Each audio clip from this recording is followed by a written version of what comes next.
নতুন ব্লগে আপনাদের সকলকে জানাই স্বাগত। আশা করছি আপনারা সকলে খুব ভালো আছেন এবং আমিও খুব ভালো আছি। তো আজকে যেহেতু শিবরাত্রি, তো অন্যান্যবার মা পুজো দিতে যায়, কিন্তু এবার মা বলেছে আমাকে যেতে, তার জন্য আমি যাব পুজো দিতে। এবার মানে শিবের মধ্যে জল ঢালতে আর কি আমি যাব। তো বেশি দূর যাওয়া হবে না। আর আমি যেহেতু উপোসও করিনি, মানে বার উপোস করিনি, আমি এমনি নর্মাল যতদিন মানে যতক্ষণ না পুজো হচ্ছে ততক্ষণ পর্যন্ত কিছু খাবো না আর কি। তো আমি এমনি জল ঢালতে যাবো। তো আমি আমাদের পাড়ার এখানে একটা মন্দির রয়েছে, জগন্নাথ মন্দির, ওখানেই যাব। তো ভিডিওটা আজ অনেক সকাল সকাল শুরু করলাম, এখন প্রায় 7টা মতো বাজে। যেহেতু আজকে মানে শিবরাত্রি, অনেক ভিড় রইবে, অনেকে বার উপোস করেছে আর কি। তো অনেক ভিড় হবে, সেজন্য একটু তাড়াতাড়ি বেরোবো, 8:30 নাগাদ বেরোবো। তো ওই জন্য ব্লগটা সকাল সকালই শুরু করলাম। আর গলার অবস্থা আমার খুবই খারাপ, তো স্নানও করতে হবে। তো জানি না কী হবে গলার অবস্থা, গলা তো পুরো ধরে গেছে, যেহেতু বিগত 2 দিন আমি মানে মাসির বাড়িতে ছিলাম। তো আসা যাওয়া বাসে একটা জার্নি হয়েছে, তো ওই জন্য আমার গলা প্রচণ্ড ধরে গেছে। তো ব্লগটা অবশ্যই দেখতে থাকুন, আশা করছি আপনাদের সকলে ভালো লাগবে। এবং তার সাথে সাথে আপনাদেরকে আমাদের যে পাড়ার মানে যেখানে জগন্নাথ মন্দির বলছি সেটাও দেখাবো। সেটা অনেক বড় জগন্নাথ মন্দির। রথের সময় ওখানটা মানে জগন্নাথ ঠাকুরের মাসি বাড়ি হয় না, মানে নিজের বাড়ি হয় আর কি। তো ভিডিওটা অবশ্যই শেষ অবধি দেখতে থাকুন, আশা করছি খুব ভালো লাগবে। আজকে শিবের মাথায় জল ঢালতে যাব। এই একটা সুন্দর ড্রেস পরে, দেখতেই পাচ্ছেন কি সুন্দর। যেহেতু একটা শুভ কাজে যাচ্ছি, তাই ভাবলাম সাদা রঙে পরা যাক। আর এই যে এই টুপিসটা, এটা নতুন কিনেছি। তো অবশ্যই জানাবেন যে টুপিসটা কেমন হয়েছে। একবারও অবশ্য পরা হয়নি মনে হচ্ছে, হ্যাঁ একবারও পরা হয়নি, এই ফার্স্টবার পরবো। তো টুপিসটা কেমন লাগছে অবশ্যই জানাবেন। এটা ওড়না নেই, সেই জন্য এটা টুপিস। যেহেতু এটা একটা সুন্দর একটা প্যান্ট রয়েছে আর একটা জামা রয়েছে, দেখতেই পাচ্ছেন। জামাটা আমার বেশ সুন্দর লেগেছে। তো আপনাদের কেমন লেগেছে অবশ্যই জানাবেন। তো চলুন এখন আমি ঝটপট করে রেডি হয়ে নিই, দেন তারপরে আপনাদের সাথে আবার দেখা করছি।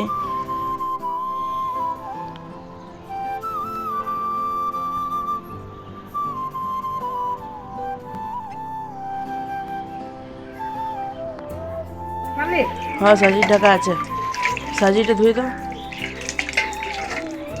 দুটো বেলপাত আমাদের শিব ঠাকুর থেকে দে। হ্যাঁ যাচ্ছে। ধূপ জ্বালা, দুটো ইয়া দে, পয়সাগুলো ফুল দে দুটো। তো ফাইনালি আমি এখন রেডি হয়ে গেছি পুজো দিতে যাওয়ার জন্য। আর এই যে সাজিয়ে ডালা মানে সাজানো হয়ে গেছে। এরপর কিছু শীতল কিনবো, মানে কিছু প্রসাদের জিনিস কিনবো, কলা টলা কিনবো, চানমাল কয়টা, ওগুলো কেনা হয়নি, ওগুলো ওখানে গিয়ে কিনবো।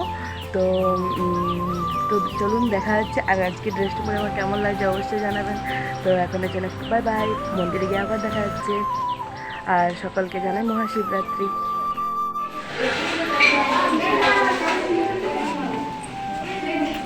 টাকা বুঝো একবার।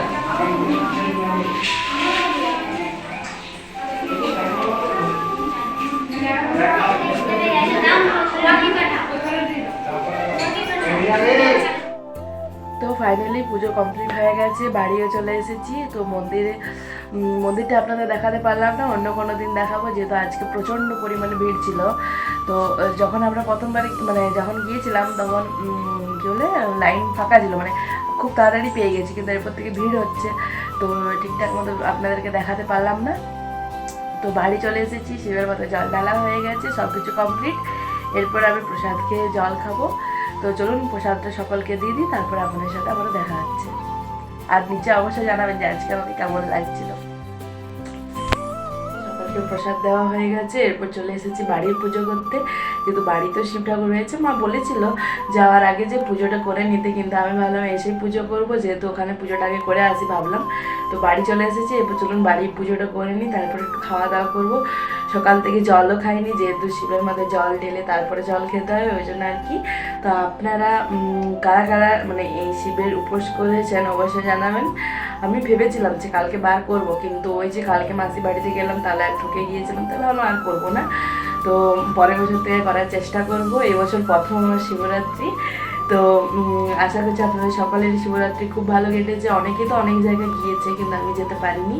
আমি সামনেই গিয়েছিলাম। পরের বছর ইচ্ছে রয়েছে আমি বাসুলি মন্দির বলেছি, দোছামা যাব, কিংবা শুশুনিয়া যাব। শুশুনিয়াতে শিব মন্দির আছে, তো দেখি কত দূর হয়।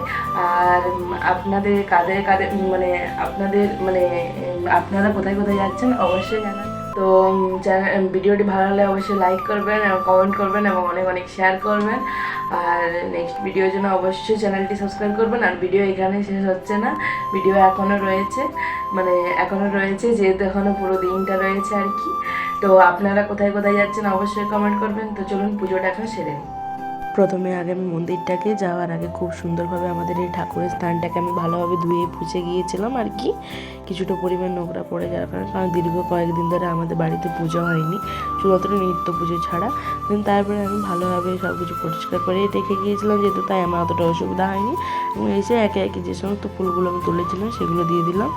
তারপরে শিবের মাথায় জল ঢেলে আর শিব ঠাকুরকে সুন্দর করে সিঁদুর পরিয়ে দিচ্ছি। ঘি যেহেতু বাড়িতে ছিল না তাই শুধু সিঁদুরটাই দিয়েছি। তো আপনারা বাড়িতে কীরকমভাবে পুজো করেন অবশ্যই জানাবেন। আর আজকে ব্লগটা কেমন লাগলো সেটাও অবশ্যই জানাবেন।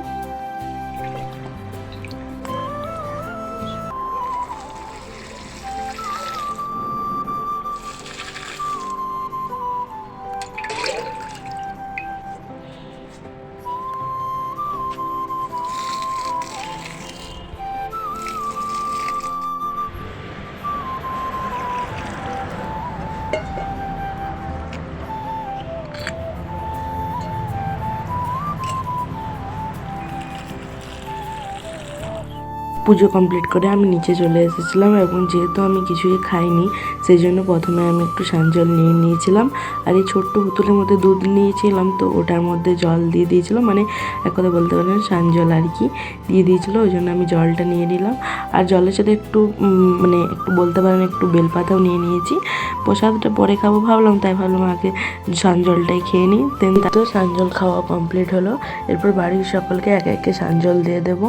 তারপর আমি খাওয়া দাওয়া করবো। তো আজকের জন্য ব্লগটা এখানেই শেষ করছি। সকলকে যাচ্ছি শুভ